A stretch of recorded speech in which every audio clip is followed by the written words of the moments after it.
Bismillah. Assalamualaikum warahmatullahi wabarakatuh. Alhamdulillah, puji syukur kita ucapkan kepada Allah Subhanahu wa ta'ala, yang mana dengan rahmat serta karunia darinya kita bisa mengikuti kembali kegiatan belajar daring pada hari ini. Anak-anak ustazah kelas 12, semoga anak-anak ustazah dalam keadaan sehat walafiat dan selalu dalam lindungan Allah Subhanahu wa ta'ala. Baik ya nak, kita akan lanjutkan materi kita. Jadi minggu lalu kita sudah membahas tentang ini ya, teks editorial ya, teks editorial yang mana teks tersebut terdapat di majalah maupun di koran, itulah dia media cetak ya namanya. Dan sangat sering kita jumpai dan mungkin ya hampir dalam kehidupan sehari-hari sudah sangat seringlah kita baca teks editorial ini. Nah, juga minggu lalu kita sudah bisa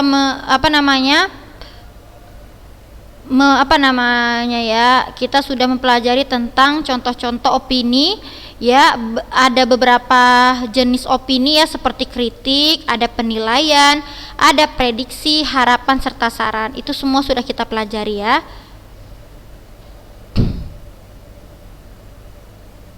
Nah,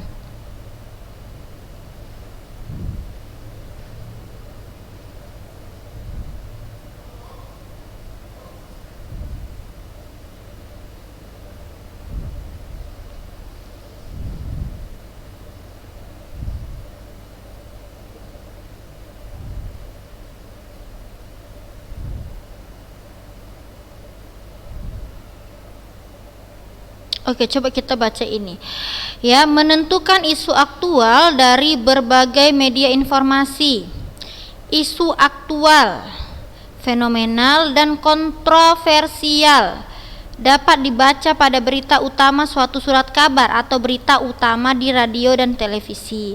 Pada surat kabar, berita utama disajikan di halaman depan, bagian atas dengan gambar dan penulisan huruf mencolok. Ya, kalau kalian pernah baca koran, itu pasti yang misalnya berita itu sangat kontroversial atau fenomenal dan isunya aktual ya, maksudnya yang kekinian lah, yang saat ini sedang hangat-hangatnya terjadi, itu biasanya letaknya di bagian awal di koran kan, ada kan, terus dia tulisannya itu paling mencolok, paling besar. Biasanya ada ya seperti itu ya. Kalau kalian perhatikan koran yang ada di rumah, boleh nanti perhatikan ya. Pada berita di radio atau televisi, berita utama ditayangkan atau dibacakan paling awal. Berita yang fenomenal biasanya diulas tidak hanya oleh satu media, surat kabar, televisi, radio, atau internet. Nah, jadi biasanya nak, kalau misalnya suatu berita atau isu ya, peristiwa itu lagi hangat-hangatnya ini dibicarakan, lagi memang maksudnya itu baru-baru terjadi dan itu menimbulkan kontroversial, fenomenal yang sangat luar biasa, biasanya itu semua stasiun televisi ya, baik pun radio maupun internet, surat kabar, itu pasti beritanya itu tentang itu aja. Pasti semua televisi, radio, internet ataupun surat kabar ya, beritanya itu tentang itu aja.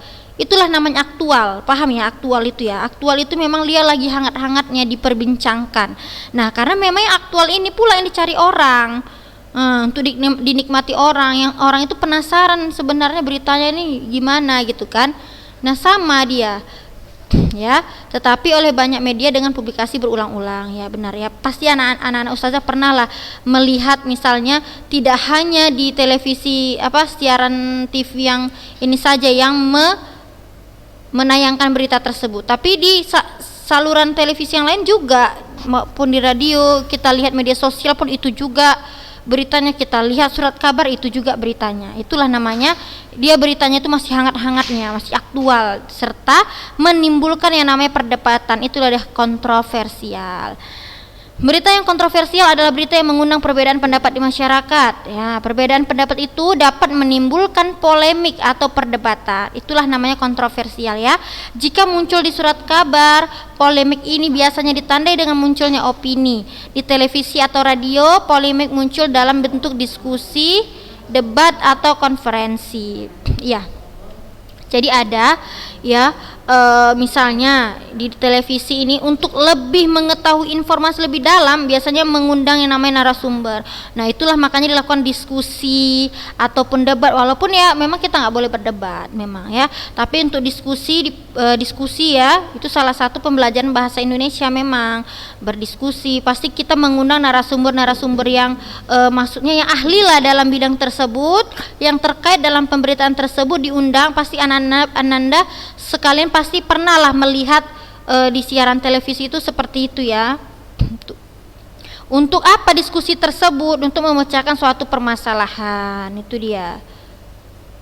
Berdasarkan hasil membaca berbagai berita utama, itulah kamu dapat menentukan isu aktual benar sebagai permasalahan yang layak ditulis dalam teks editorial.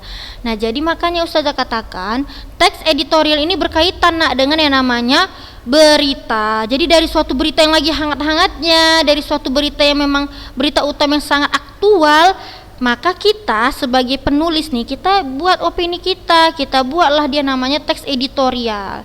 Kita boleh memakai sudut pandang kita berikan solusi kepada pembaca. Itu dia teks editorial. Jadi saling berkaitan antara berita dengan teks editorial. Nih, berikut ini disajikan 2 buah berita dari 2 media massa. Kedua berita ini mengangkat isu yang sama, yakni tentang sepak terjang Rio Haryanto dalam dunia balap mobil internasional.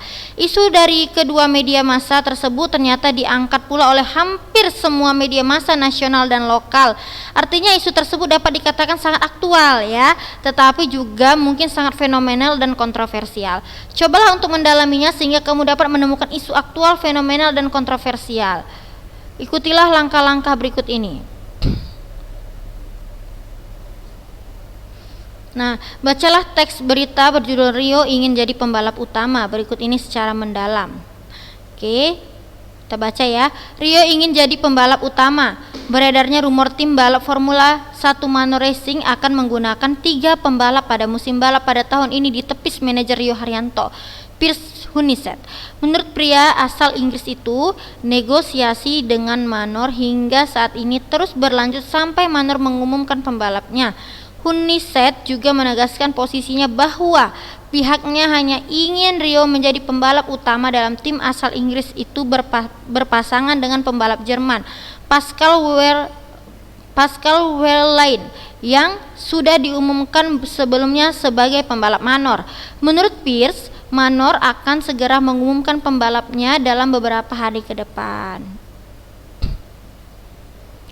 Semua kemungkinan dapat terjadi dalam F1. Tahun lalu Roberto Merhi dan Alexander Rossi sempat berganti posisi.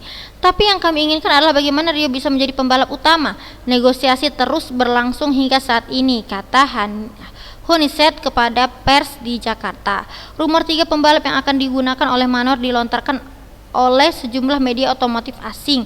Seperti dikutip dari grandprix.com, salah satu rumor menyebutkan 3 pembalap yang akan digunakan oleh Manor adalah Wehrlein, Rossi, dan Rio. Wehrlein akan menjadi pembalap utama, sedangkan Rio dan Rossi akan berbagi tempat di sejumlah seri tertentu. Rio yang ditemui pada kesempatan yang sama mengatakan hanya ingin menjadi pembalap utama. Dengan menjadi pembalap utama, menurut pembalap asal Surakarta, Jawa Tengah itu, dirinya akan bisa mendapatkan pengalaman berharga sebagai pembalap debutan di Formula One. Untuk saat ini saya berusaha keras untuk bisa tampil semusim penuh karena akan sangat memberikan pelajaran sebagai pembalap yang pertama kali berlaga di F1. 1 musim pertama di F1 akan menjadi bagian dari pembelajaran, ujar Rio yang ingin segera mendengar pengumuman pembalap dari Manor.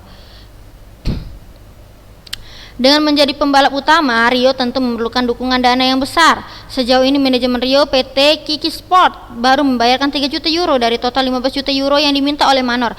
Indah Penniwati, ibunda Rio yang juga perwakilan Kiki Sport pun terus menggalang dana untuk Rio.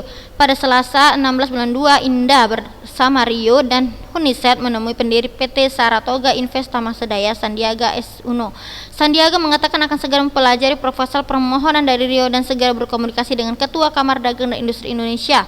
Ini adalah anak bangsa yang perlu dukungan dari kalangan pengusaha. Saya akan segera memberikan jawaban mengenai proposal yang saya terima. Saat ini prestasi olahraga kita perlu didorong. Karena itu semua pihak harus bergandengan tangan, kata pria yang juga ketua umum pengurus besar Persatuan Renang seluruh Indonesia.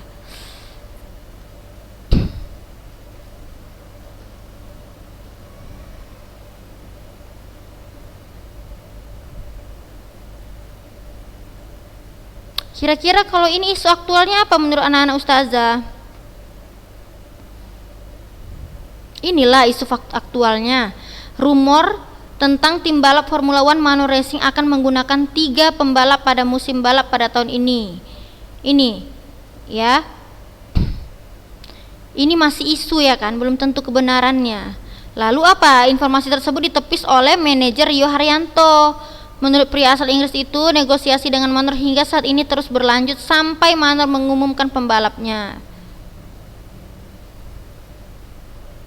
Nih, jadi sebenarnya di sini itulah si Huniset ini menginginkan ya menegaskan bahwa posisinya bahwa pihaknya hanya ingin Rio itu menjadi pembalap utama dalam tim asal Inggris itu berpasangan dengan pembalap Jerman.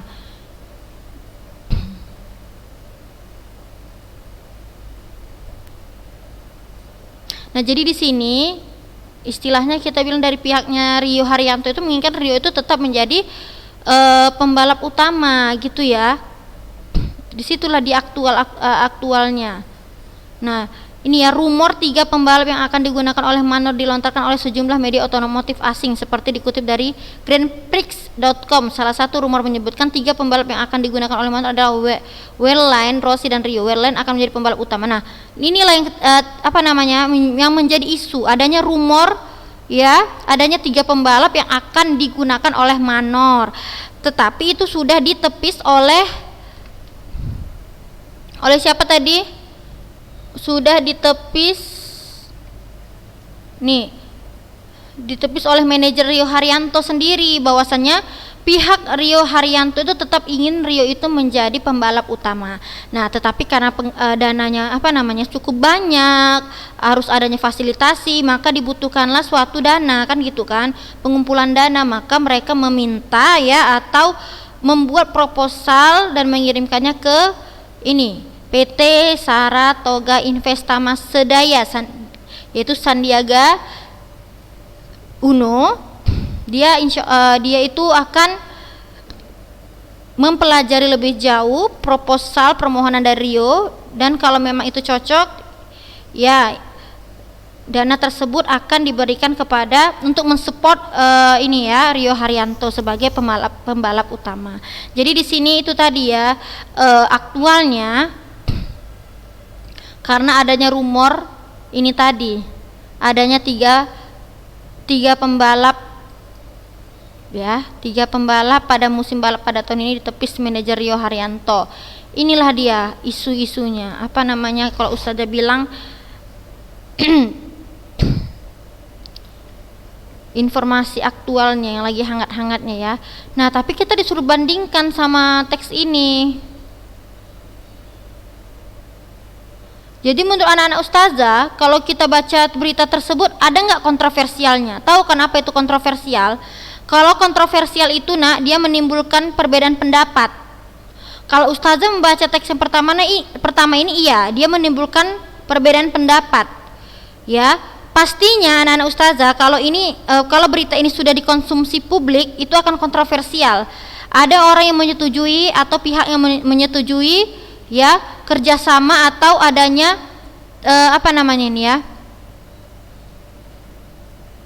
mana tadi ya jawabannya,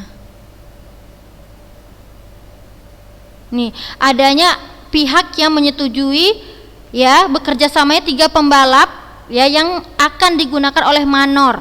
Nah, ada yang menyetujui, ada yang tidak ya. Yang tidak ini maksudnya dia yang menginginkan, pihak yang menginginkan Rio itu tetap bermain tunggal, dia menjadi pembalap utama. Paham ya maksud ustazah ya? Jadi dengan adanya berita ini dan ini bisa dijadikan konsumsi publik, kalau ini dijadikan konsumsi publik, ini akan menimbulkan kontroversial karena akan menimbulkan pro dan kontra. Ada yang setuju kalau Rio itu bermain tunggal saja menjadi pembalap utama, ada juga yang setuju Rio itu bekerja sama dengan Rossi dan Wehrlein, yaitu 3 pembalap yang akan digunakan oleh Manor. Itu tadi ya anak-anak ustazah, paham ya? Nah, jadi sebenarnya berita ini, ya, rumor ini, isu adanya tim balap Formula One oleh Manor Racing akan menggunakan 3 pembalap tersebut itu belum tentu. Nah, karena dia sudah jelas ditepis oleh manajer Rio Haryanto. Inilah yang dikatakan isu. Harus kita cari tahu kebenarannya, gitu anak-anak ustazah. Oke, kita coba baca ya teks yang kedua ini. Rio Haryanto berlaga di F1 Grand Prix Australia. Jakarta, untuk pertama kalinya dalam sejarah seorang pembalap asal Indonesia akan berlaga di arena balap mobil paling bergengsi di dunia, Formula 1. Tim asal Inggris, Manor Racing, memastikan secara resmi bahwa mereka mengontrak Rio Haryanto sebagai salah satu pembalap utama dalam ajang F1 musim 2016 ini. Dalam konferensi pers di kantor pusat Pertamina, Rio mengaku lega dengan status resminya sebagai pembalap tim Manor Racing. Ia menambahkan setelah hiruk pikuk permasalahan pendanaan sebelum ini, ya betul ya, ini sesuai dengan berita yang tadi ya, yang di atas masalah pendanaan, dia akan fokus mempersiapkan diri baik fisik maupun teknis. Saat ini saya lega bahwa karena dukungan dana sudah terpecahkan, kita sudah lepas itu. Hanya tinggal saya untuk bisa hasilkan yang terbaik untuk prestasi, kata Rio. Rio nantinya akan bertandem dengan pembalap asal Jerman Pascal Wehrlein di tim Manor Racing. Ketika ditanya soal target, Rio mengatakan akan berupaya sebaik mungkin dalam menjalani seluruh sesi di F1 tahun ini. Targetnya jadi di mana ia memiliki skor poin. Itu salah satu poin besar kalau pockets mobil sangat bagus. Ini adalah bonus bagi saya. Saya bisa masuk ke F1 dan bisa menunjukkan potensi saya. Di segi mobil cukup bagus, kita tidak tahu hingga nanti kita jajal mobil itu, katanya. Terkait nomor mobil, dia menyatakan hingga saat ini masih dalam proses, namun dalam keterangan resmi Manor Racing melalui Twitter, Rio akan menggunakan nomor 88. Dalam pernyataan terpisah, Rio juga menyatakan kegembiraannya. Menurutnya Manor adalah tim dengan visi dan rencana yang ambisius. Ia juga bangga dapat mewakili bangsanya sekaligus sebagai satu-satunya perwakilan dari benua Asia. Pengumuman resmi juga dirilis lewat situs resmi Manor kemarin. Kami senang dengan adanya Rio sebagai pembalap kami musim ini. Demikian bunyi pengumuman resmi tersebut. Pemilik Manor Racing, Stephen Fitzpatrick, dalam pengumuman tersebut mengatakan, sebuah kebanggaan bagi Manor dapat menunjuk Rio sebagai pembalap tim tersebut. Fitzpatrick mengatakan Rio akan menjadi salah satu andalannya musim ini. Rio itu pembalap ulet. Kami melihat dia sangat piawai di trek dengan membuat kesan saat tampil di GP2 musim lalu, ujarnya. Ia yakin Rio bersama Manor akan memberi kesan serupa di musim ini. Dalam pernyataan itu, Fitzpatrick juga menyinggung banyaknya jumlah penggemar Rio di Indonesia. Hal tersebut menurutnya baik bagi tim dan F1 secara keseluruhan. Balapan resmi perdana Rio nanti adalah Australian Grand Prix yang bertempat di Melbourne Grand Prix Circuit pada Maret. Sebelum ke Melbourne, Rio akan menjalani 2 kali uji coba di sirkuit Barcelona, Catalunya, Spanyol. Uji coba pertama harus diikuti Rio pada 22 hingga 25 Februari mendatang dan uji coba kedua pada 1 hingga 4 Maret 2016. Nah, ini sama ya, beritanya masih tentang si Rio Haryanto, tetapi kalau ini masih isu, maksudnya di sini belum ada jawaban, benar nggak Rio tadi itu akan ikut dengan si Manor tadi itu ya, Manor Racing tadi.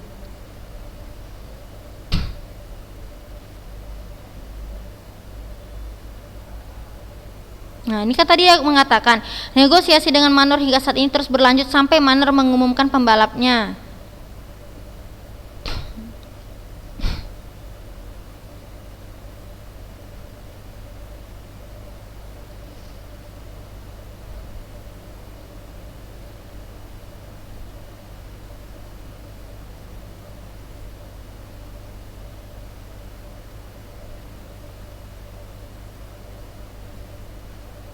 Bentar ya. Kayak ini tentang pembalap-pembalap. Aku harus di ini, maksudnya Ustazah aja nggak pernah nonton balap-balapan.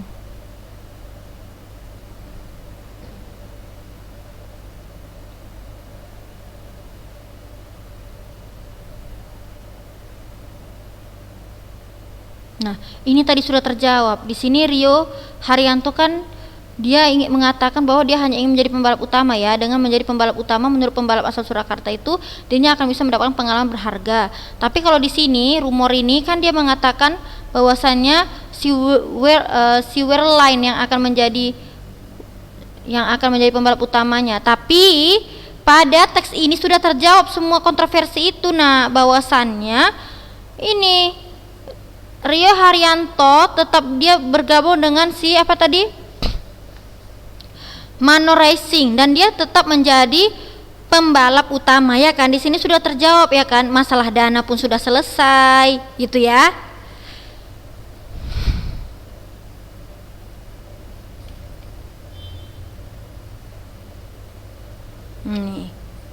Nih coba kita telah sama-sama ya. Setelah membaca kedua teks berikut, jawablah pertanyaan berikut. Peristiwa apa saja yang diberikan dalam dua teks berita tersebut? Nih peristiwanya yang pertama tentang rumor adanya ini tadi tentang rumor tentang tim balap Formula One Manor Racing yang akan menggunakan 3 pembalap. Nih beredarnya rumor tim balap Formula One Manor Racing akan menggunakan 3 pembalap pada musim balap pada tahun ini. Itulah dia peristiwa yang pertama. Kalau yang kedua apa? Yaitu nih, seorang pembalap asal Indonesia berlaga di arena balap mobil paling bergengsi di dunia. Nah, di sini si Rio Haryanto sudah sudah ikut pertandingan tersebut ya. Nih, sudah berlaga dia di sini peristiwanya.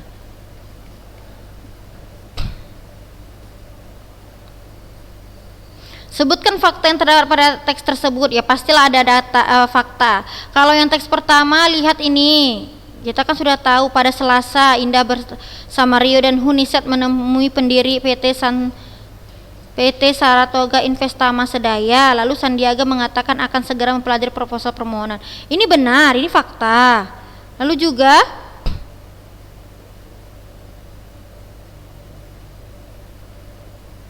ini juga benar, sejauh ini manajemen Rio PT Kiki Sport baru membayarkan 3 juta euro dari total 15 juta euro yang diminta oleh Manor, karena ada datanya dia.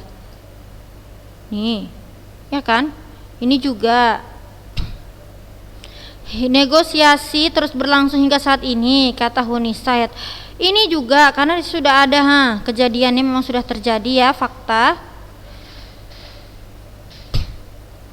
Oke. Kalau di sini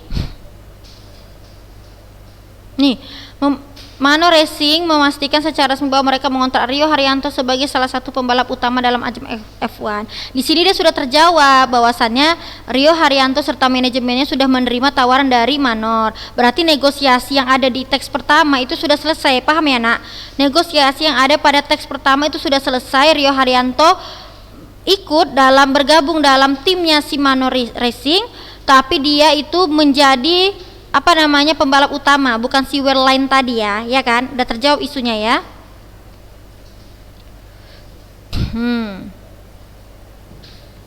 Oke, itu fakta, sejumlah fakta. Banyak ya fakta-fakta di sini. Ini juga fakta. Uji coba pertama harus diikuti Rio pada 22 hingga 25 Februari mendatang dan uji coba kedua pada 1 hingga 4 Maret 2012. Ini juga bisa dikatakan fakta. Nih. Karena dia ada tanggalnya, ada data-datanya ya nak. Oke, sama-sama memiliki fakta. Lalu berdasarkan peristiwa yang terjadi serta fakta yang terdata, ungkapkanlah isu aktual dari kedua teks teks berita tersebut dengan menggunakan kalimatmu. Kalau ini anak-anak ustazah lah. Kalau dia isu aktualnya itu tadi. Kalau yang teks pertama itu beredarnya rumor ya kan. Beredarnya rumor bahwasannya tim balap Formula One Manor Racing itu akan menggunakan 3 pembalap. Nah, dari kalimat tersebut itu dari penjelasan tersebut maka menimbulkanlah suatu yang kontroversial. Ya, artinya ada perdebatan dalam masyarakat nantinya kalau itu terjadi ya. Nah, dari hal yang kontroversial inilah makanya dia dijadikan aktual, lagi hangat-hangatnya. Karena apa?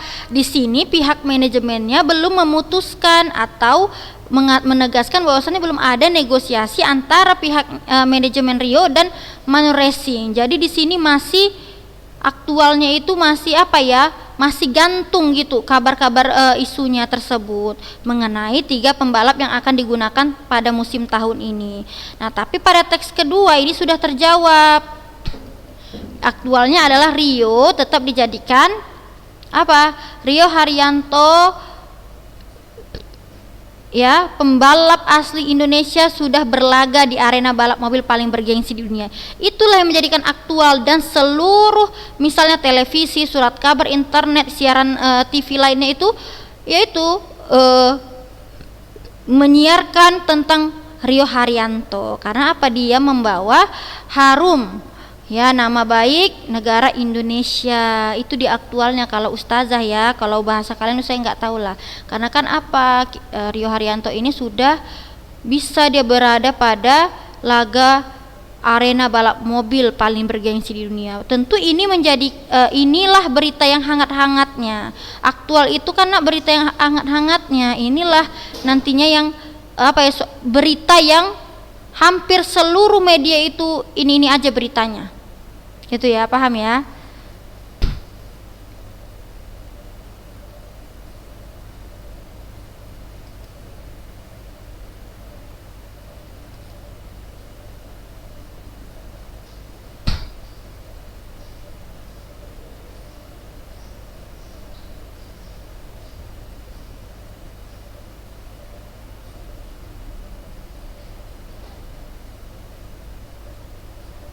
Oh ya, jadi anak-anak usaha di kegiatan kedua ini kita diajarkan untuk menyampaikan pendapat disertai argumen pendukung. Jadi ini sangat penting ya anak-anak ustazah untuk kehidupan kita ke depannya, sekarang ya, dan kehidupan yang akan datang. Jadi itu anak-anak ustazah kan dalam memengaruhi orang lain itu kan sangat sulit sebenarnya, atau mengajak orang lain itu sangat sulit. Mengajak untuk ke hal-hal yang baik misalnya. Kita bisa sah-sah aja kita berpendapat, tapi pendapat yang baik itu harus disertai dengan argumen. Apa itu argumen? Argumen itu adalah data, fakta, ataupun alasan-alasan pendukung dari pendapat ananda sekalian. Misalnya ananda ustazah katakan, ya, misal seperti ini. Ini yang contoh singkatnya, simpelnya aja ya. Adik saya adalah orang yang pemalas, misalnya seperti itu. Itu masih opini kan, masih pendapat. Adik saya adalah orang pemalas. Belum tentu di mata orang lain adik anti itu pemalas, belum tentu. Jadi anti harus letakkan, harus anti berikan argumennya. Kenapa adik anti itu dikatakan pemalas? Kasih beritahu argumen supaya orang percaya. Misalnya adikku adalah seorang yang rajin menghafal Quran. Orang kalau mendengarkan anti berbicara seperti itu, orang tidak akan percaya kalau belum anti buktikan dengan argumen. Misalnya, ya, adik saya sudah mendapatkan apa namanya itu ya, sertifikat dari sekolah yang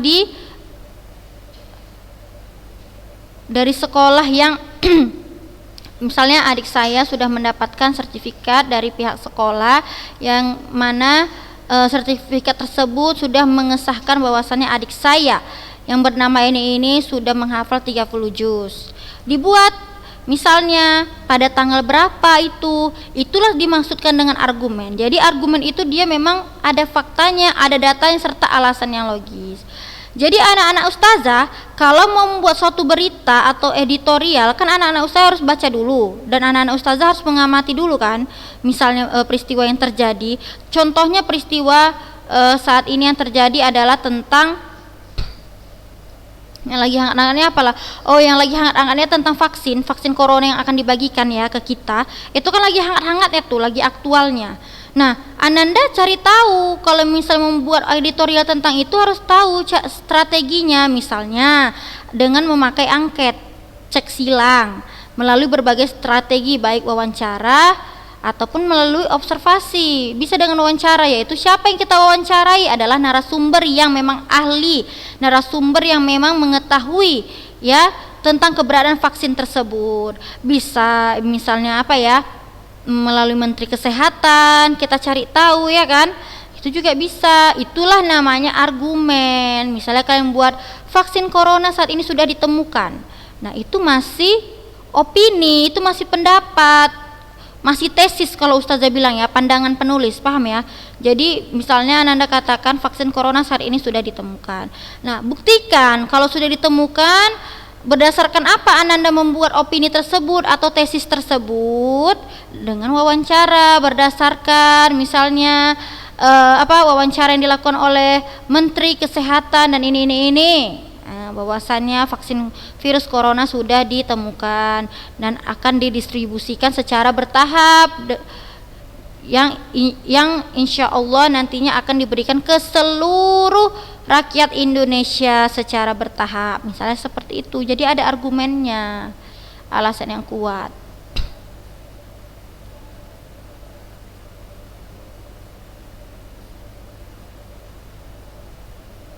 Nih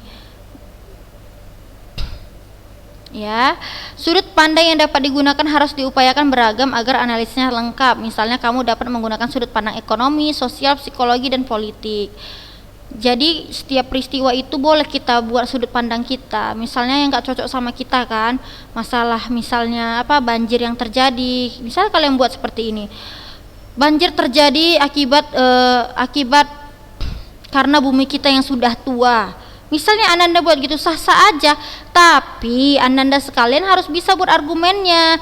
Kenapa Ananda katakan bumi kita sudah tua gitu kan? Pembuktiannya apa? Yaitu dengan mengungkapkan pendapat para ahli bahwasanya sudah berapa ribu tahun kita hidup di dunia ini. Lalu misalnya maksudnya berapa ribu tahun adanya kehidupan di dunia ini. Lalu kalau ada pendapat yang seperti ini, misal banjir terjadi akibat akibat ulah tangan dari manusia. Bisa pendapat itu diterima, tapi pakai argumennya. Contohnya apa ulah tangan manusia ini? Misalnya dia tidak memperhatikan lingkungan sekitar, dia tidak membuang sampah pada tempatnya, selokan-selokan yang di daerah lingkungannya dibiarkan kotor, dibiarkan sampah menggenangi, misalnya selokan-selokan yang ada di dekat lingkungannya. Misalnya seperti itu bisa percaya, atau melakukan wawancara oleh RT RW setempat. Seperti ini anak-anak ustazah, ini pun bisa dikatakan argumen karena dia fakta. Pertamina menaikkan harga LPG tabung 12 kg lebih dari 50%. Ada datanya. Dia argumen itu dia ada datanya, tapi data itu tidak berupa angka, tidak hanya berupa angka. Kalau ini memang